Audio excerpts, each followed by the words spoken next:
परमात्मा क्या कहते हैं? कबीर जी कहते हैं, हम घर फूक्या अपना और लुका लीन हाथ, उसका घर भी फूक देवा जो चले हमारे साथ। परमात्मा कहते हमने तो अपना घर जला दिया और एक बढ़ता हुआ मसाल हाथ में ले रखा, मिराड मसाल, और उसका भी घर फूक दें जो हमारे साथ चलेगा, उसका भी घर का नाश कर देते हैं। अब यहाँ इस बात को समझना है कैसे नाश करते हैं। हमारे शरीर में और ज्यादा जो मोह ममता रूपी घर किए हुए हैं ये अड़ंगा भरा है।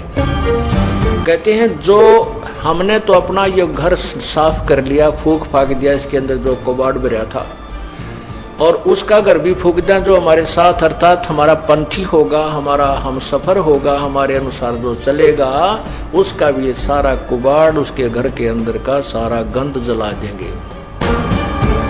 हम घर फूक्या अपना और लुका लेना हाथ, उसका घर भी फूक देवा जो चले हमारे साथ। एक बार श्री नानक जी अपने दो वो शिष्यों के, विशेष शिष्य थे उनके साथ भ्रमण पर जा रहे थे। एक वृद्धा उनकी बहुत अच्छी सेविका थी, वो उनके वहां रुके, तीनों जने। बुढ़िया ने बड़ी सेवा करी, गाय बांध रखी थी। हाँ, पहले वो जाते थे तो बुढ़िया बहुत ज्यादा समय गुरुजी के पास बैठ करके ज्ञान सुनने में लगाती थी। दूसरी बार जब वो दूसरी तीसरी बार गए तो वह बुढ़िया ने गाय ले ली मोल। गाय लेकर के उसको प्रदर्शन में लगी रहती थी। गुरुजी गए तो उनको अच्छा दूध गाय का, फिर दही मक्खन, खूब सेवा की। और गुरुजी के पास थोड़ी बैठे, गाय के संभाल घनी करे और बैठे जब गाय की चर्चा कर दे। गुरुजी गाय बहुत अच्छी है, इतना दूध देती है, ये तो 2 महीने पहले भी, 1 महीना पहले दूध देना बंद करती है, फिर तुरंत ब्याह जाती है। अब फिर क्या कहती है परमात्मा? जब गुरुजी चलने लगे, सुबह न बोले भगवान करे बुढ़िया तेरी गांव मरियो।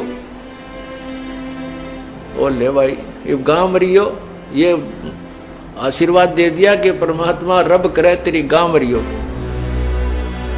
अब बुढ़िया भी गुरुजी के मुंह का ना देखे, भाई यूं के कया, गुरुजी ने अच्छी सेवा करी, दूध पियाया, घी खवाया, गाय कर, ये मरियो।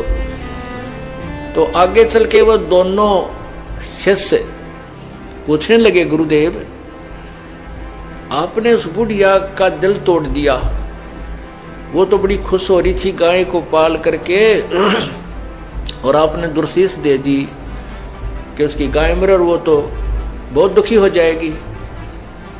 तो गुरुजी बोले भाई फिर बताऊंगा इस प्रश्न का उत्तर, अभी मैं कुछ नहीं दे सकता।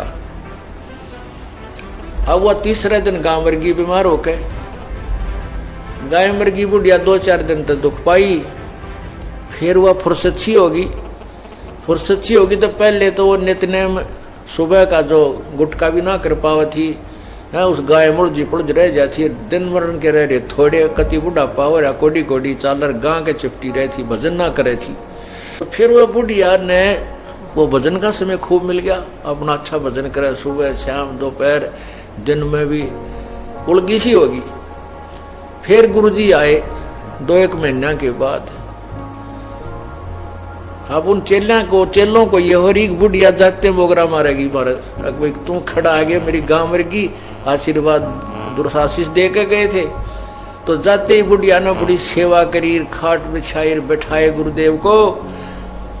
तब परमात्मा गुरुजी ने पूछा कि बुढ़िया सुना कुछ भजन सिमरन ठीक बन रहा है, बिलाजी मौज होगी, और आपका जो वचन फल गया वो गां मरगी, व गां ना मरा होता मैं मरूं। अर्थात मैं अधूरी जाती, मेरी भक्ति नहीं बनती प्रभु, व गां की मृत्यु होने से, और मुझे भजन का समय मिल गया, आपने मेरे ऊपर बड़ा प्रेम किया। तो परमात्मा ने कहा बुढ़िया उस समय तो तने में बहुत बुंडा लग गया, जब तक तुम अंदर अंदर खूब गाल दे थी मेरे ती बताइयो किसे गुरुजी हुए मेरे पशुओं ने मार कर राजी है अका जी एक बार तो मन में खोट आया था, परंतु बाद में समझ में आई। तब परमात्मा उस गुरुदेव ने बताया श्री नानक जी ने कि बुढ़िया ये काल का जाल है, ईब तेरा कौन सा पहलवान बनने का समय है, अपने 2 रोटी खा लो की सूखी भजन करे, बताई दूध मत के काटेगी के दही न फूकेगी, टाइम तेरा थोड़ा सा रह रहा है, भक्ति तू कर नहीं रही थी, सारा दिन गांव की चर्चा चल रही थी, इससे के चक्कर में रह थी, मैं भी तेरे पास डटा तो तूने सारा दिन में तो जो है ना 10% मेरी बात सुनी, 90% तू अपने झंझट में फंस रही थी। अब तेरे उपकार के लिए ये आशीर्वाद देना पड़ा कि तेरी या गौ यहां से छुटे। तो पुण्यात्मा फिर बुढ़िया का कसौटी समझ में आ गई, अके भगवान कति नाश हो गया था, मेरे तो अंतिम समय आ रहा था और कति राम नाम की रुचि रही नहीं थी, गाय मुड़ रही थी। तो पुण्यात्मा संत जो करते हैं वो ठीक करते हैं, भगवान जो करता है वो बहुत अच्छा करता है। उसके लिए क्या बताते हैं कि कोट जन्म तन भर मत होगे कुछ ना हाथ लगा रे, कुकर सुकर खरबा बोरे कौआ हंस वगारे, कोटि जन्म तू राजा की न मिटी न मन की आशा, और भिक्षक होकर दर दर घूम लिया ये मिला ना निर्गुण रासा। इंद्र कुबेर इसकी पदवी ब्रह्मा वरुण धर्मराया, और विष्णुनाथ के लोक को जाके फिर भी उल्टा आया। अब उस माई का यह बात समझ में आई तो वो घनी खुश होगी, न बोली बेटा तक गया सोयो तो दुख मेरा भेद है, ये चारों वेद मेरा गुणगान करते हैं। लेकिन उस समय भगवान की वाणी का हमें भरोसा हुआ नहीं, क्योंकि हम उन अज्ञानियों को मैं ऋषि मानने थे। अब इन मैं ऋषियों की जो ना वो नकली, अब इनकी ऊपर का कवर उतार के दिखा दिया, जैसे किसी गधे का ऊपर शेर की खाल डाल रखी थी कुमार ने, और शेर की खाल ऊपर डालकर उसने रात ने छोड़ दिया वो खेतों में, वो आसपास के चनों को गेहूं को खेती को खावे, और रखवाले ऑर्डर कब आ गया शेर आ गया शेर आ गया। एक कुमार को पता चला इस कहानी का कि इस जंगल में शेर आवे रात ने और फसल खा जाता है। तो उसको कुमार शाना था, उसने सोचा शेर खेती नहीं खाता या कोई और बात पाओगी। तो उसने सोचा कोई कुमार ने गलती गड़बड़ कर रखी है, अपना खोता बढ़िया मजबूत ताकतवर बनाने के लिए खवावा खेती ने। तो उसने गांव वालों से कहा तुम डरो ना, आ जाओ मेरे साथ ले चलते हैं, पहचान तो करा उसकी शेर है के। तो उसने अपने 2-4 गधे ले जाके उस जंगल के दूसरी साइड छोड़ दिए, और फिर वो शेर आया न दूर तो दिखा वो शेर, वो आ गया वो लग गया खेती वो फसल खाने। रखवाले तो चढ़ गए वृक्षों पर। कुमार बोला तुम वृक्षों पर चढ़ जाते हैं, वो सब वृक्षों पर चढ़ गए।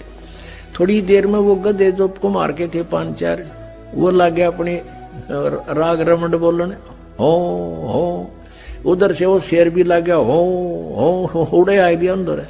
तो जब पता चला कहते हैं शेर कार गधे का बोली तो मेरा पट्याग्रह ऊपर के कवर तो थोड़ा है। तो ये ऋषि थे या अविद्वान थे, इनकी ज्ञान तो पता लगा।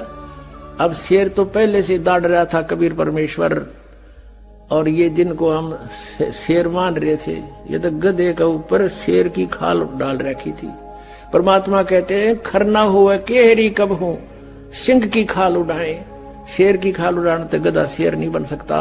एक केवल ऊपर के कौर को बदल लिया, मैं ऋषि बनकर बैठ गए, संत बन गए, मंडलेश्वर तिलक ला लिए। इन तो संत नहीं बनते, संत ज्ञान से बनता है। और वो कबीर परमेश्वर थे, पूर्ण ब्रह्म है, सर्वशक्तिमान, सर्व ब्रह्मांडों के रचनहार। ये वही परमात्मा है। हम सुल्तानी नानक तारे दादू को उपदेश दिया, जात दुल्हा भेद नहीं पाया। वो काशी माए कबीर हुआ, वो धानक रूप रहा करतार। बोलो सतगुरुदेव जय हो।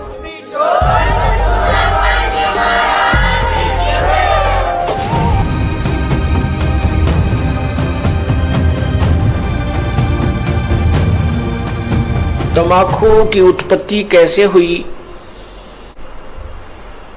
एक ऋषि का साधु राजा था, और एक दिन राजा ने अपने साधु ऋषि को आमंत्रित किया अपने घर पर जलपान के लिए। और ऋषि ने बहुत मना किया अपनी पत्नी को कि राजाओं का और ऋषियों का कोई मेल नहीं होता, राजा बड़े अभिमानी होते हैं, ये कोई हमारे सिर में दर्द करेंगे। लेकिन वो ऋषि पत्नी नहीं मानी, कहने लगे मेरी बहन कब कब मुझे बुलावे, आप तन्यों नाक चढ़ाया करो, कोई भी काम हो जा। अर्थात ऋषि जी को विवश कर दिया राजा के घर जाने के लिए। अब राजा के घर गए तो राजा ने अपनी जो महिमा बना दिखाने के लिए बहुत अच्छे आहार, मेज पोस मेज का ऊपर काजू किस्मत सेब संतरे कर नाना प्रकार की सब्जी बनवा कर, जलेबी कचौड़ी पकौड़ी दही खीर हलवा सारे व्यंजन लगवा दिए मेज पे। अब आहार किया ऋषि जी ने भी, ऋषि पत्नी ने भी, सब ने मिलकर आहार किया। अब चलते समय ऋषि जी ने कहना पड़ा जी आप भी हमारे यहाँ आइएगा, एक औपचारिकता होती है। तो राजा ने कहा अवश्य आएंगे, कभी समय मिला तो अवश्य आएंगे। एक दिन वो समय मिल गया, राजा ने संदेशा भिजवा दिया कि हम आ रहे हैं। अब ऋषि पत्नी चिंतित हुई कि वो तो सचमुच आ रहे हैं और साथ में ये संदेशा भेज दिया कि मेरे साथ हजारों की संख्या में अंगरक्षक होंगे, मेरे सैनिक होंगे। अब राजा चाहता था कि ऋषि को नीचा दिखाना, ये एक बूंदी बीमारी है साडू, ये दिखाना चाहता था कि मैंने ऐसे ऐसे आहार कराए हैं और ये ऋषि जी कुछ नहीं करा पाएगा, इसकी मिट्टी पलीत होगी। परमात्मा कहते हैं कबीरा सब जग निर्धना, धनवंता ना कोई, धनवंता सो जानियो जप, राम नाम धन होए। अब ऋषि जी के पास अपने तप की कमाई थी, अपनी साधना भजन की कमाई थी। ऋषि जी ने स्वर्ग से कामधेनु गाय वो उधारी ले ली कुछ समय के लिए और उसको अलग से एक टेंट में रखा हुआ था। उधर से राजा अपने हजारों सैनिकों को साथ लेकर पहुंच गया और ऋषि से कहा कि भोजन की तैयारी करवाओ। ऋषि जी ने कहा जी भोजन तैयार है, आप खाना खाइए। अब वहां लगी लाइन और साथ की साथ थाली आ रही है, सबको परोसी जा रही है। ऋषि जी ने अपने एक सेवक को उस गाय वाले टेंट के सामने बैठा दिया, वो उठा उठा कर थाली बाहर रखता रहा।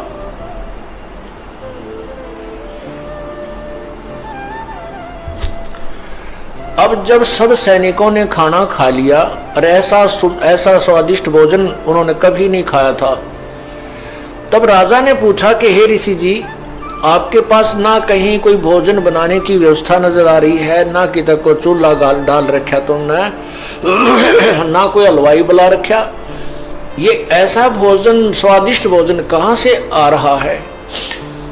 आया कि मेरे पास एक कामधेनु गाय है और उसमें यह शक्ति होती है कि वो चाहे पूरी पृथ्वी जीम जा भोजन खा ले, पूरी पृथ्वी के प्राणी, तो भी उसका अंत नहीं आता है। तो राजा के अब साधु की यारी दोस्ती इतनी होती है। अब राजा की नीत में खोट आ गया, नीयत में खोट आ गया। उसने सोचा यू कंगाल क्या करेगा, इस गाय का मैं ले चलता हूं, बहुत ज्यादा सेना है मेरे पास और ये गाय सभी आहार करा दिया करेगी। कहने लगा ऋषि जी, ये गाय मुझे दे दे, आप क्या करोगे इसकी? ऋषि जी ने कहा ये गाय मेरी नहीं है, मैं उधारी लाया हूं, मैं आपको नहीं दे सकता। तो राजा बोला सैनिकों से कि सैनिकों इस गाय को छीन लो। अब ऋषि सोचता है अच्छा नालायक ये तो जबरदस्ती कर रहा है मेरे साथ।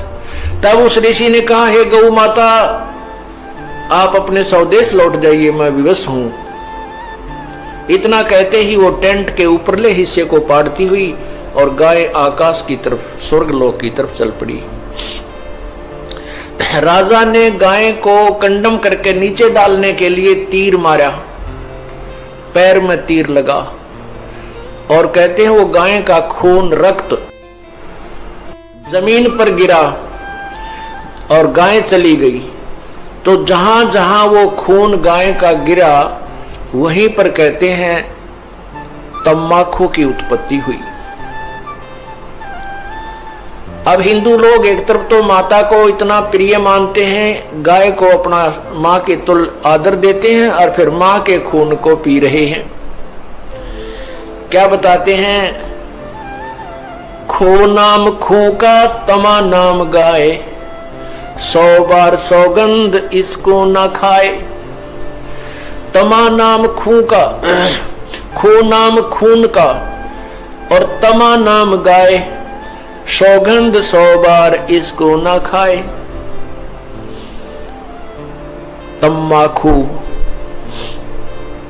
खून, खू का अर्थ है खून, खून, तमाखू, खून, और तमा फारसी का शब्द है, तमा माने गाय होती है। तमाखू यानी गाय का खून।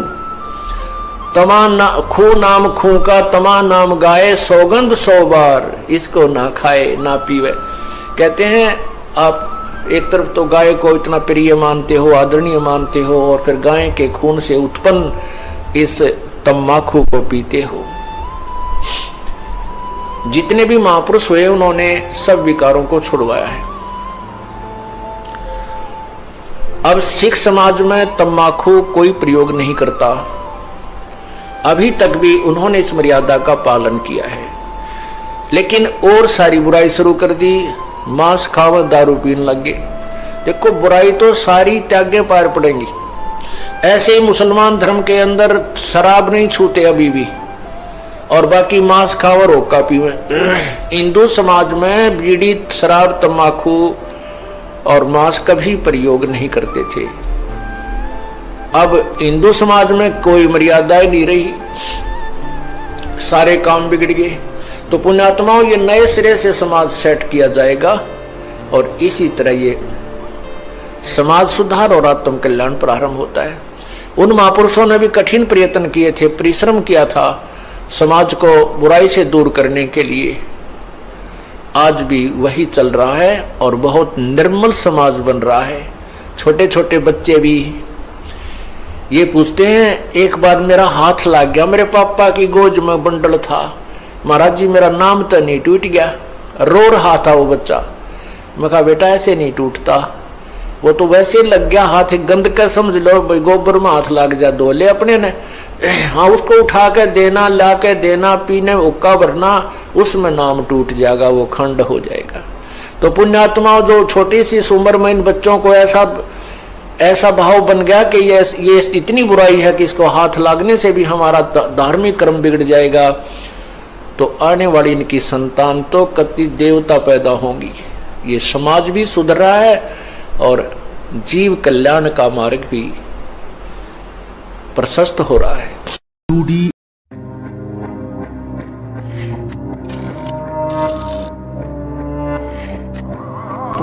एक समय 5 अंधे थे और उन्होंने सुना कि भाई गांव में हाथी आया हुआ है। तो वो कहने लगे, वापस में उन्हें सलाह करी, चल हाथी देख कर आते हैं। वो चले जा रहे थे, आगे से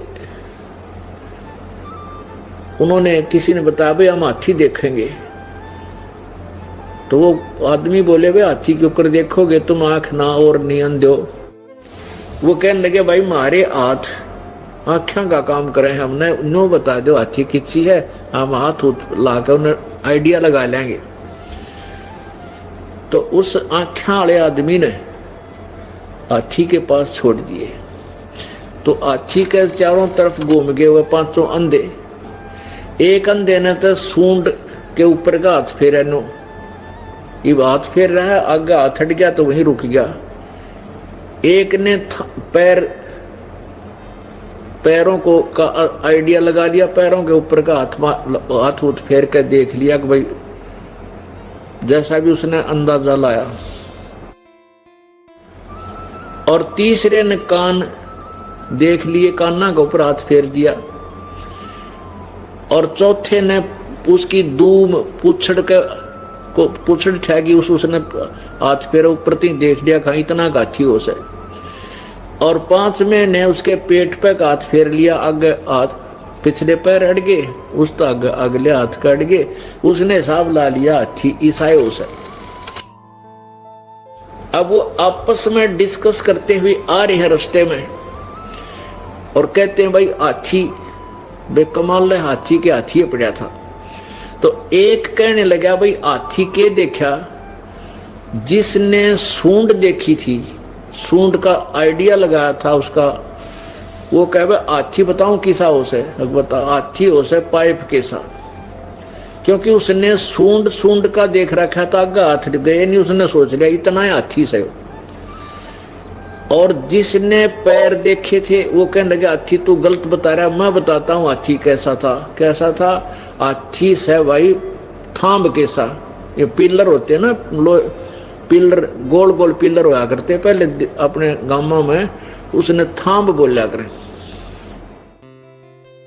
तीसरा जिसने वो कान देख रखे थे वो कहने लगा भाई तुम गलत कह रहे हो, मैं बताऊं हाथी किसा, हाथी हो छाज कैसा। उसने वो कान देख रखे इतने बड़े, उनका एस्टिमेट ला रहा था हाथा तक, हाथी हो से भाई छाज कैसा। अब चौथा बोला तुम भाई गलत कह रहे हो, हाथी हो से पटे कैसा। उसने वो दूम देख रखी थी, वो इतना पूछड़ सा, उसने नो हिसाब सा ला के देख लिया हाथी तो भाई पटे कैसा होता है, पटे जैसा। पांचवा बोला नहीं भाई तुम गलत कह रहे हो, हाथी हो से बिटौड़े कैसा। उसने पेट पे हाथ फेर रखा था। बिटौड़ा बोले हरियाणा में उपले धरण का एक ऊंचा सा बना देते हैं, उपले यानी गोसे सटो करा कर उसमें, और उसके ऊपर का गोबर की ही प्लास्टर कर देते हैं, वो खरदरा सा होता है, अनइवन सा सरफेस होता है उसका, ऐसा ही हाथी का होता है। तो उसने जो पेट पे हाथ फेर का रहा था, वो बोला हाथी हो से बिटौड़े कैसा। अब वो पांचों लड़े, नहीं तुझे नहीं मालूम, मैं ठीक कह रहा हूं। तो वो कह नहीं तुझे नहीं मालूम, मैं सही कह रहा हूं, मैं देखा है अपने, मैंने खूब अनुभव किया। अब उनको आंखों वाला समझाता है कि सूरदासो ये सारा मिलाकर हाथी है, तुम तो खाम खान लड़ रहे हो। तो पुण्यात्माओं ब्रह्मा विष्णु महेश और ब्रह्म और परब्रह्म और पूर्ण ब्रह्म, ये उस परमेश्वर के अंग हैं, ये अलग नहीं है। ये अनुभवहीन ज्ञानहीन लोग लड़ाई करते थे उन अंधों की तरह। कोई कह ब्रह्मा विष्णु महेश फाइनल गॉड है, कोई कहना ब्रह्म तो ऊपर कुछ है को ना, बस परब्रह्म है, पूर्ण है। वो तो पूर्ण परमात्मा परमेश्वर कबीर जी ने हमें डिफाइन किया और सबकी सचिथि बताकर हमें तत्व ज्ञान दिया। अब हमें पता चला कि पूर्ण परमात्मा कैसा है।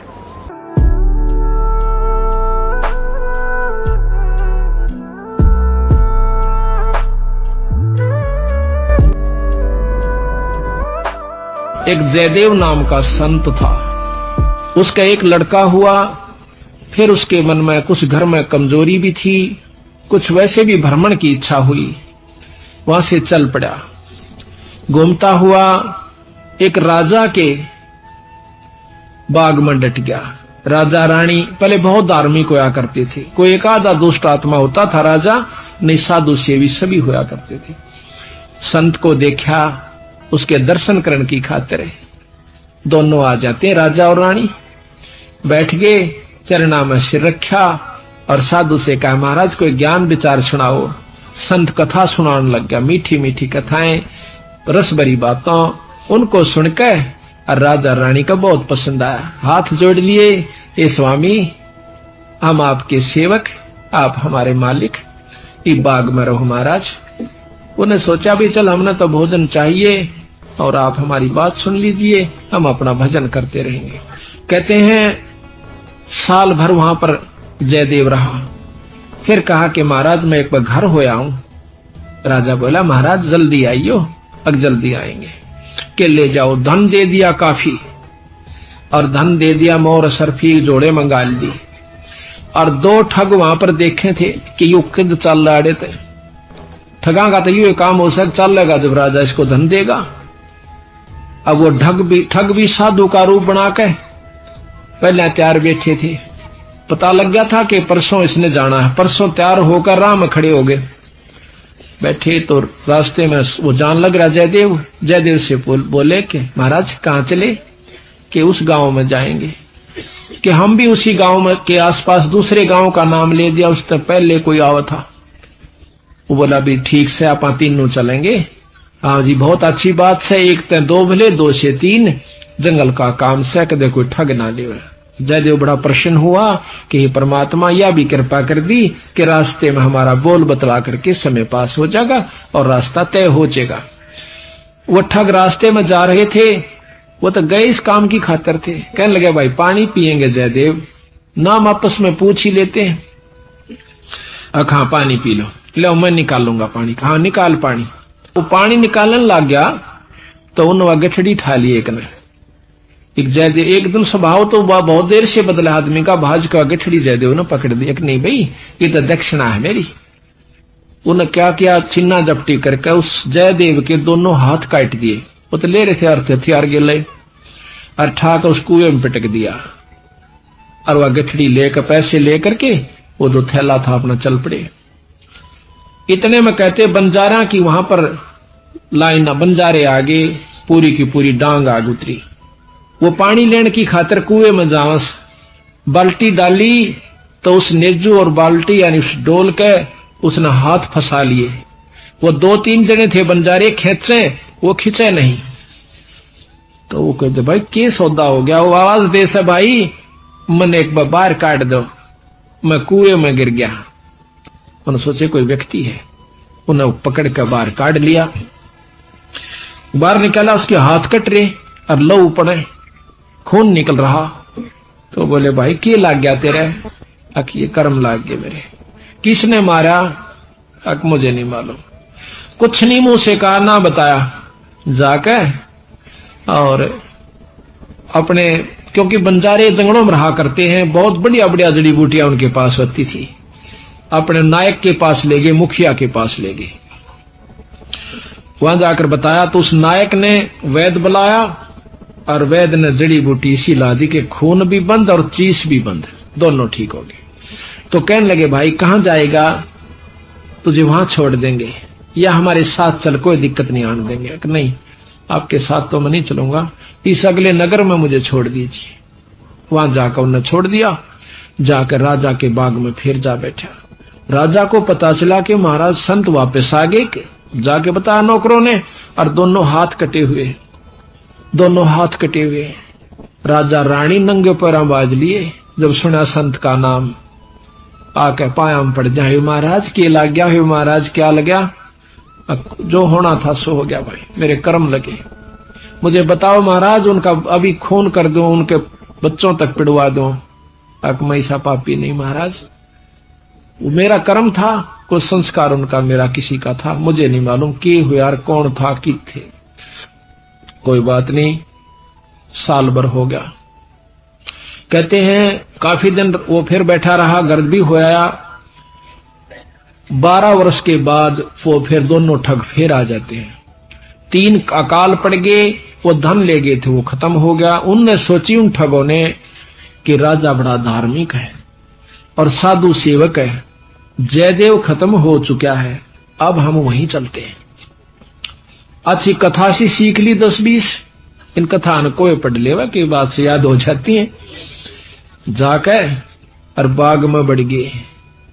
आगे जयदेव बैठा, राजा बैठे, सैनिक बैठे। अब उन ठगा ने जब देख लिया न बाग में, सामने ने मुड़ते ही मोड़, और सामने उसका आश्रम बना रखा था, वो बाहर बैठे बगीचे में। अब उल्टे जा तो पेटे, अब कोई चोर थे उल्टे भागे। अब उन उल्टे ना जाकर आगे न चल दिए। वो तो सोचे थे वो होगा ही नहीं। फिर वो दोनों हाथ कटा हुआ आदमी देखा, उनका शक हो गया कोई सही तो मरिया को ना, किसी ने काट लिया। पर मरते तम गए आज, एक कोई बचावनिया नहीं से, फिर इलाज भी कुछ नहीं। उससे कहा हाथ पांव जोड़ांगे, शायद रजा करवा दे। तो जयदेव ने ऐसा कर लिया कि इसने पिछाने को नहीं। और साधु देख कर कहने लगा राजा से, महाराज ये दो मेरे दोस्त आ गए, ये बड़े अच्छे साधु संत हैं। राजा इनके चरण लो। राजा ने खड़ा होकर उनके चरण लिए और बिठा दिया। भोजन पानी का प्रबंध करवा दिया। उनने सोची पिछाण में कोई ना आएगा। जयदेव ने मुझे पिछाड़ा नहीं हमने, क्योंकि थोड़ी देर का संग था। तो वो साल भर रहे। साल भर के बाद उनकी खूब सेवा करवाई, साल भर खूब उनकी आदर करवाया। और चलती दफा जयदेव कहने लगा, महाराज ये दोनों संत जान से, इनको कुछ वो दक्षिणा दे दो। राजा ने कहना था इतनी देर में 2-3 घोड़ा का ऊपर मोर रस और फिर निरा धन लदवा के। और साथ में जयदेव कहने लगा, महाराज जी रास्ते में जंगल का काम से सिपाही भेज दो, घर छोड़ आओ इनके। 5-7 सिपाही और घोड़े और वो दोनों ठग चल पड़ते। रास्ते में जब बतलाते जावे से तो वो सिपाही पूछे से उन ठगाते, अब भाई ये जयदेव तुम्हारा के लागे से, तुम्हारा बहुत आदर करता है, बड़ी बड़ाई करता है। तो कहते महाराज कहते हैं नीच आदमी जो होते हैं वो अपनी आदत नहीं जाया करते। कि एक यहाँ छोटा सा उदाहरण और से, जब कबीर साहब ने भंडारा किया ना, 9 लाख बॉडी आ गई और जय जयकार करी दुनिया ने, तो शेख तकी जड़ा करता बंदी छोड़ते हैं। फिर भी ने बोला के करा से सुसरे ने, इसे तो हम 100 कर दिया। यानी अपनी बड़ाई रखनी चाहिए और उसका अच्छे कर्म को भी नहीं सराहा। और जो भक्त आत्मा थे वो इन्हों कहते भाई कमाल कर दिया, ईसा यज्ञता हमने कितना देखा है कोई ना, बड़े भोजन मोहन भोजन खाए, बड़े आनंद पाए। तो जो पुण्य आत्मा थी वो तो बड़ाई करे थी, और नीच आदमी उस समय भी बुराई ही कर रहा था, इतनी महान समागम की। तो यहाँ गरीबदास जी कहते हैं कोई कहे जग जोनार किया, कोई कहे महोछा, और बड़े बड़ाई करा करे यो गाड़ी का डोछा। अच्छे आदमी जो होते हैं वो गाड़ी निकाला करे, और भले व्यक्ति भलाई करा करे, बड़ाई करा करते हैं। तो वो दोनों कहने लगे भाई सच्ची बता दो। कहा सच्ची बता दो, यू बहुत नीच आदमी से। बोला जयदेव, बोला अच्छा की बात है? कि हम तीनों इकट्ठे रहा करते एक राजा के घर पर, और ये इतना गंदा है, इसने रानी गेला खोटा कर्म कर दिया। राजा इसने जीत मारे था और हमने हाथ जोड़ कर बचवाया, इसके हाथ कटन में बच गया। यू हमने छोड़ कर आ गया था, माँ तूने कल जाड़े तो हमने यूं कह दिया तेरी जान बच जाएगी। यो अड़ा के ठग गए। उनका नियत यह थी कि जान दे ये राजा ने बताओगे खाना फूसी, राजा उसने काट देगा थारी पूरी मौज। कहते इतनी बात हो रही थी, ऊपर ते 2 पत्थर की सलाह पड़ी, भौरा को 10-10 20-20 मन की आकर के दोनों ठगा का ऊपर उन सब के अंदर से, और दोनों का कचुमर काट कर जमीन में दसा दिया। दोनों खत्म हो गए। वह नीच कहते हैं वो ठगे से रह गए, वो जो संत गए थे साथ में सिपाही गए थे, अब वो ना रहे था, अपने उल्टे हो लिए लेकर सारे ढूंढ मैंने। जब वापस आते हैं राजा को पता लगा है कि वो वापस आ गए, तो कहने लगा भाई क्या बात होगी। उन्होंने सारी कथा राजा को सुना रहे थे और जयदेव सुने था इतने फैसले पे।